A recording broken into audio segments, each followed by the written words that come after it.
पंजाब आया हुआ हूं और पंजाब में हमारे जो राजस्थानी भाई बहन हैं उनका भरपूर प्यार आशीर्वाद मुझे मिल रहा है और विशेष रूप से रेलवे के जो कर्मचारियों का प्यार मुझे मिला है उसके लिए आप सभी रेलवे कर्मचारियों को, रेलवे के भाइयों को बहुत बहुत धन्यवाद, बहुत बहुत आभार।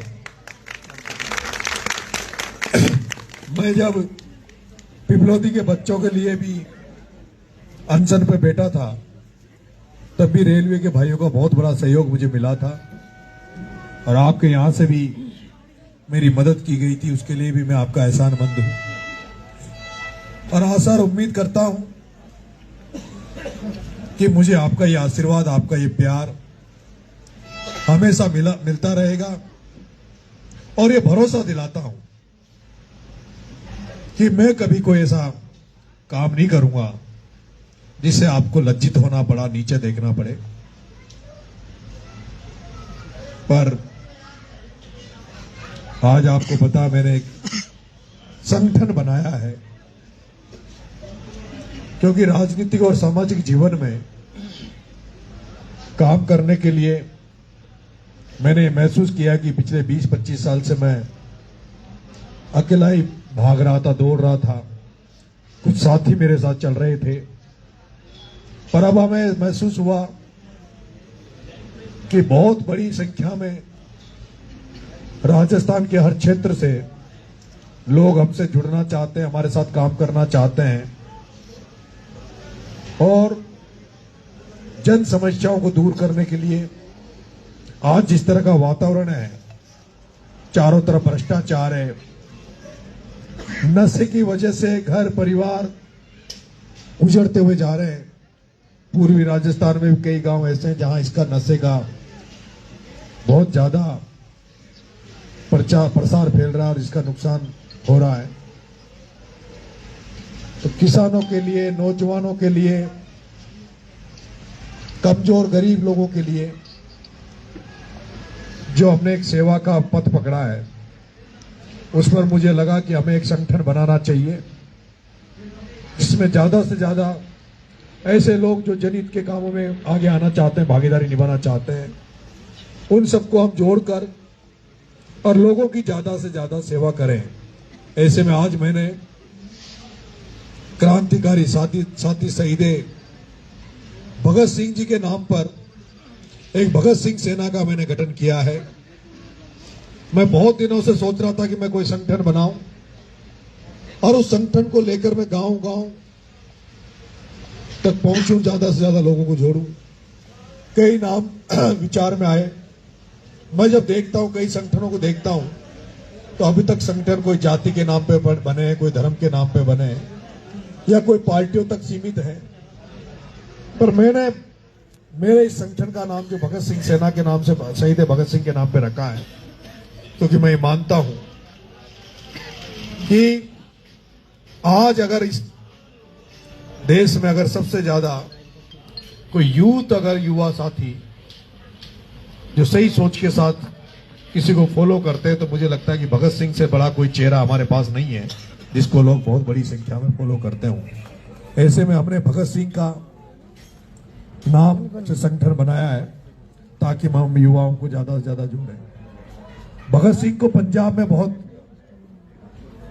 घर घर में, यहां तो पंजाब में तो हर पंजाबी के जहन में कहीं न कहीं भगत सिंह बसता है और जिस अमृतसर की धरती पर हम अभी हैं, ये वही जलियांवाला बाग की धरती है। ये पूरा एरिया क्रांतिकारियों का, आजादी की जो लड़ाई मुख्य रूप से लड़ी गई वो इसी एरिया में सबसे ज्यादा लड़ी गई। सबसे ज्यादा देश की आजादी के लिए जो कुर्बानियां दी गई वो इसी क्षेत्र से दी गई है। हमने अभी पंजाब में 2-3 दिन से देख रहा था, आप लोग भी देखते होंगे। पंजाब को देखकर आप जब अपने इलाके में जाते होंगे तो आपको लगता होगा कि पंजाब की व्यवस्था किस तरह से, राजस्थान कितना पीछे है। क्योंकि पिछले 4 दिन से मुझे कहीं एक भी रोड पर कोई गाय हमें नजर नहीं आई, हमें एक भी खेत पे कहीं तारबंदी नजर नहीं आई। अपने वहां आप गए होंगे, अपने एरिया में जाते होंगे तो बिना तारबंदी का खेत नहीं मिलेगा, या तो तारबंदी मिलेगी या पत्थरों की दीवारें मिलेगी। और गलती से अगर एक माड़ में अगर सरसों बो रखी है और गलती से किसी किसान ने अगर सरसों की जगह अगर ज्यादा कमाई के चक्कर में गेहूं बो दिया और एक दिन अगर किसान उसकी रखवाली करने नहीं गया, 1 घंटा भी चूक गया, तो वो 1 घंटे के बाद उसको गेहूं की फसल खेत में मिलेगी नहीं।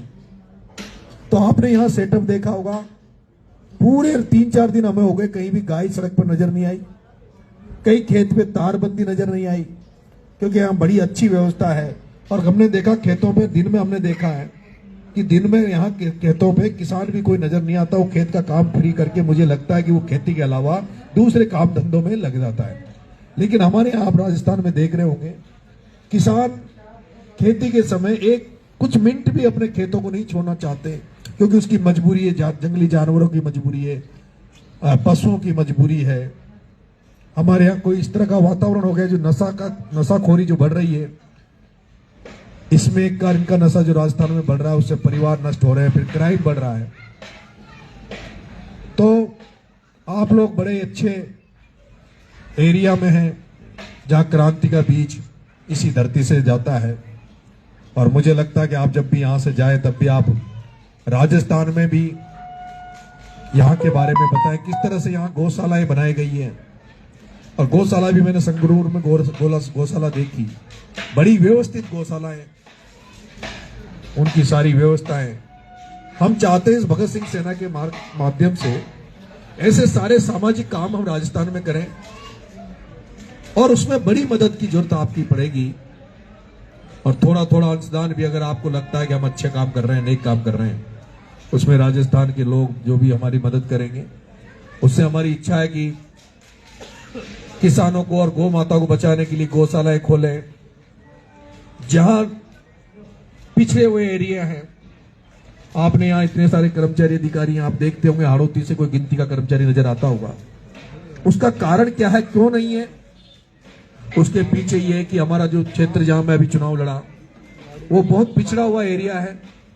वहां शिक्षा का बिल्कुल भयंकर अभाव है, गरीबी है।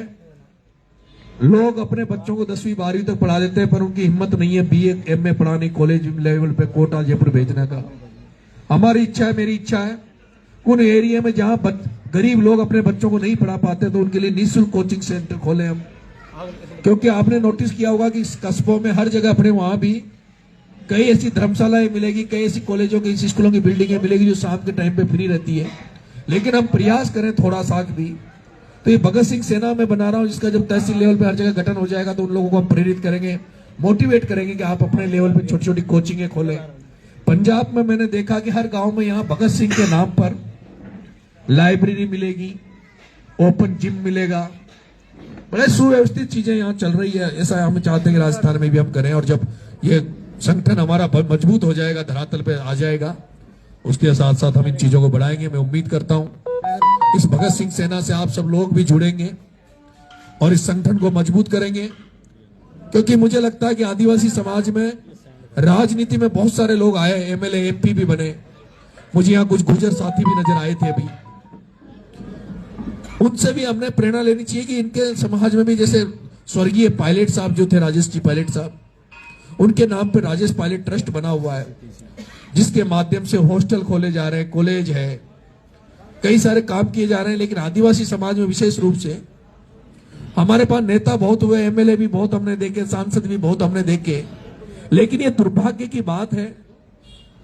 कि जिस शख्स की वजह से आज हम सब कुछ हैं, आज आप बहन बेटी आप सब लोग नौकरी कर रहे हैं, हम सब लोग यहाँ बैठ खड़े हैं, और जिस शख्स का सबसे बड़ा योगदान है कैप्टन छुट्टन लाल जी,